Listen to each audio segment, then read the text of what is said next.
Alhamdulillahi rabbil alamin, wal aqibatu lil muttaqin, wala udwana illa 'alal zalimin. Wassalatu wassalamu ala rasulihil karim, sayyidina wa maulana Muhammadir raufur rahim, wa ala alihi wa sahbihil mujahidin at-tahirin. Amma ba'd, faqad qala Allah ta'ala fil Qur'anil karim, a'udzu billahi minasy syaithanir rajim, bismillahirrahmanirrahim. Wal takum minkum ummatun yad'una ilal khair wa ya'muruna bil ma'ruf wa yanhauna 'anil munkar wa ulaika humul muflihun. Qalu subhanaka la ilma lana illa ma 'allamtana innaka antal alimul hakim. Wa qala Nabi sallallahu alaihi wasallam, julusuka sa'atan fi majlisil ilmi la tamussu qalaman wa la taktubu harfan khairul laka min itqi alfi raqabah. Shadaqallahul azim. Para jamaah mushola as-Safa yang dirahmati oleh Allah Subhanahu wa taala, selepas kita melaksanakan sholat isya ini, maka kita ta'lim, karena ta'lim itu adalah satu sifatnya kewajiban. Ta'lim atau menuntut ilmu itu adalah hukumnya fardu ain. Nabi Muhammad sallallahu alaihi wasallam bersabda, "Talabul ilmi faridatun ala kulli muslimin." Jadi menuntut ilmu itu adalah hukumnya wajib atas setiap individu orang Islam. Laki perempuan, kuat tidak kuat, mampu tidak mampu, tetap yang namanya menuntut ilmu itu adalah kewajiban. Ma'asyiral muslimin rahimakumullah, di dalam kesempatan ini kita coba bacakan beberapa hadis yang memotivasi untuk kita getol dan giat untuk menuntut ilmu. Karena ada istilah bahwa dengan ilmu itu semuanya akan bisa menjadi mudah. Bahkan kalau kita melakukan satu amal ibadah tanpa ilmu, nah ini bisa jadi amalan kita ditolak. Nah, ini kan berbahaya. Ma'asyiral muslimin rahimakumullah, yang namanya menuntut ilmu itu kapan? Menuntut ilmu itu adalah utlubul ina minal mahdi ilal lahdi. Jadi dari mulai buyan sampai dengan masuk ke liang-lahat, enggak ada batasannya. Pak Santa sekarang umur sekian, saya mah udah habis masa waktunya apa enggak ada, tetap aja sampai kapanpun selama hayat masih di kandung badan, maka kita itu wajib sifatnya untuk menuntut ilmu. Menuntut ilmu macam-macam, ada yang dengan cara mendengarkan, ada yang menulis, ada yang membaca, dan segala macam. Ini kata Ibnu Mas'ud di dalam kumpulan hadis kitab Lubabul Hadis, ya, karya Syekh Jalaluddin Asyuyuti. Siapa Jalaluddin Asyuyuti? Adalah penulis kitab tafsir Jalalain kedua tentang ulama. Yang pertama adalah Bismillahirrahmanirrahim. Ya benu Mas'udin, julusuka sa'atan fi majlisil ilmi la tamusu qalaman wa la taktubu harfan khairul laka min itqi alfi raqabah. Artinya adalah, ya benu Mas'ud, wahai Ibnu Mas'ud. Ini Ibnu Mas'ud ini adalah sahabat Nabi. Julu suka, dudukmu, saatan yang sesaat atau sebentar, di mana fi majlisil ilmi, di tempat ilmu, bisa di mushola, bisa di ashabab, bisa di rumah-rumah yang ada majlis taklim gitu Pak, di mana saja begitu. Fi majlisil ilmi, ya, itu di majlis ilmu. La tamusu qalaman, meskipun tidak memegang pulpen Pak, tidak menulis gitu. Wala taktubu harfan, dan tidak menulis satu huruf pun. Dengerin doang nih Pak. Ngantuk biarin, sambil nyender biarin, paham gak paham biarin Pak. Ini ternyata fadilahnya adalah khairul laka, itu jauh lebih baik bagi kamu, min itqi alfi raqabah, dibandingkan dengan memerdekakan 1000 orang budak. Pak Santa tahu budak? Budak letik, ini mau kasih. Budak pengertiannya adalah seseorang yang menjadi hamba sahaya. Itu zaman dulu, waktu zaman Nabi.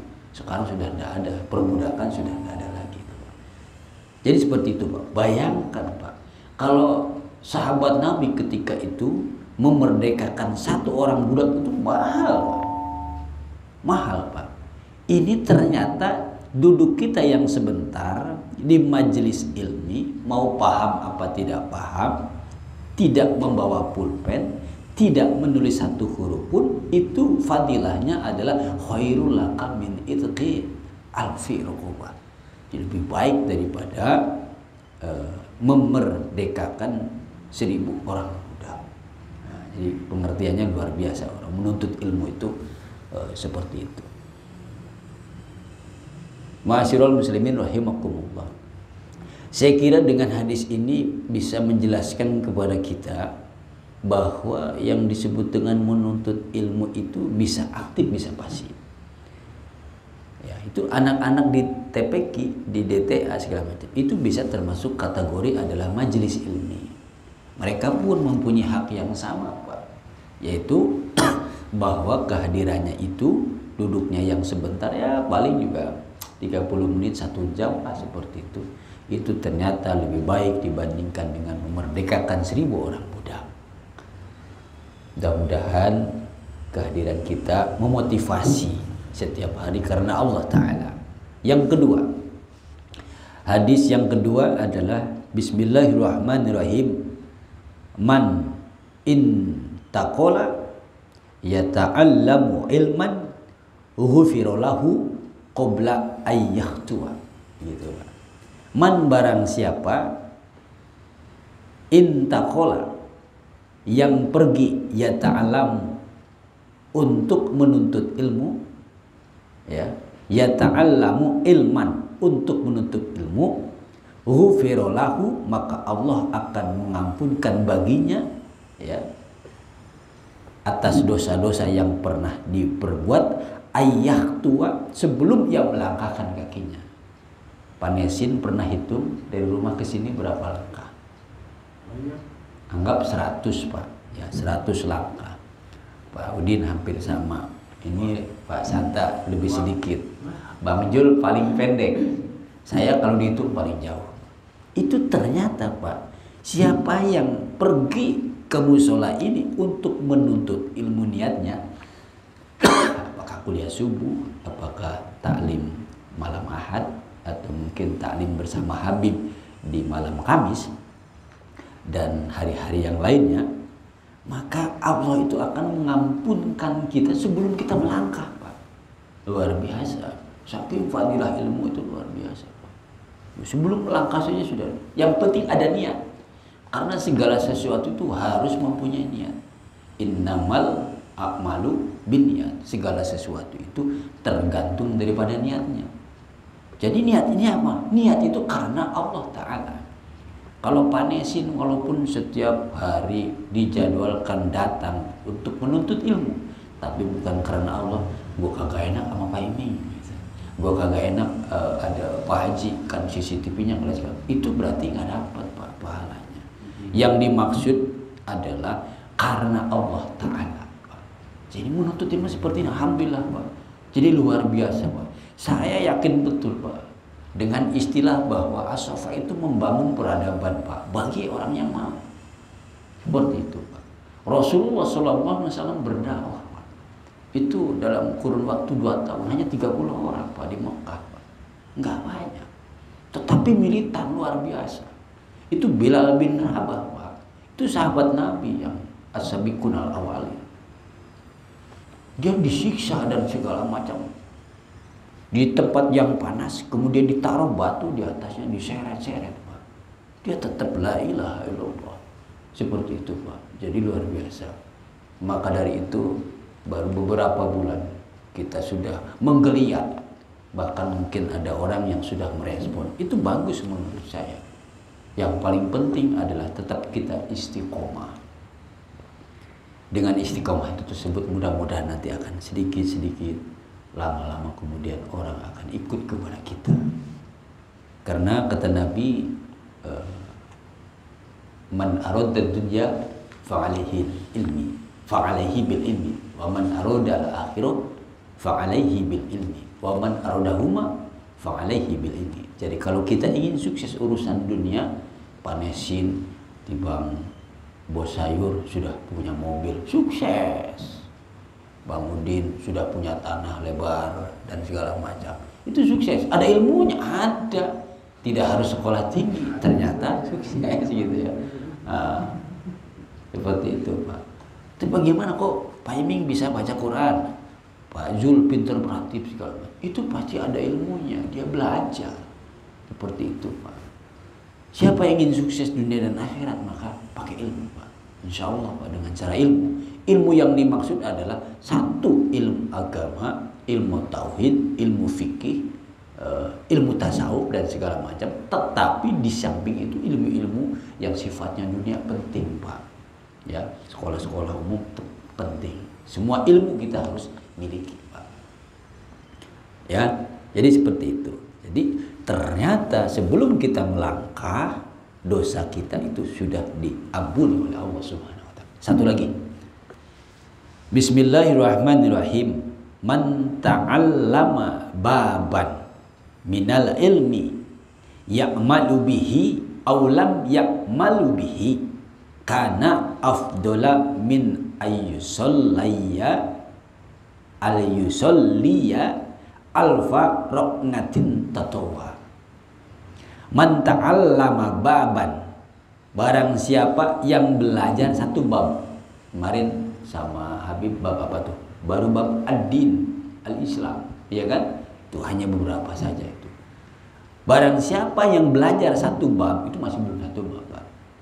Baik sudah dipraktekkan ya, minal ilmi ya'malu bihi, sudah dipraktekkan dari apa yang kita tahu, aulam ya'mal bihi, atau yang belum dipraktekkan dari ilmu yang kita dapatkan itu, karena afdola min ayyusolliya ya, maka itu lebih baik dibandingkan dengan sholat berapa? Alfa roknatin tatawwa. Jadi itu lebih baik daripada kita sholat sunnah 1000 rakaat. 2 rakaat aja sering kita tinggal.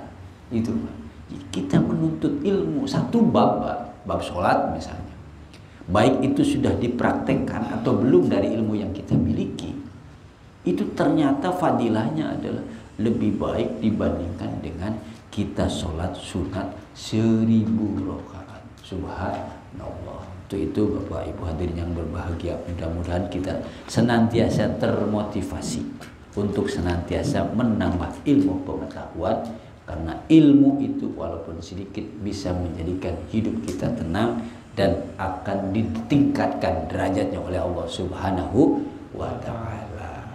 Gitu Pak. Demikian saja mungkin yang dapat saya sampaikan. Kapan lagi insyaallah ini tentang kumpulan hadis, lubabul hadis ini penting sekali, insya Allah akan saya sampaikan sesuai dengan kemampuan saya. Kurang lebihnya mohon maaf. Wallahul muwaffiq ila aqwamit thoriq. Assalamualaikum warahmatullahi wabarakatuh.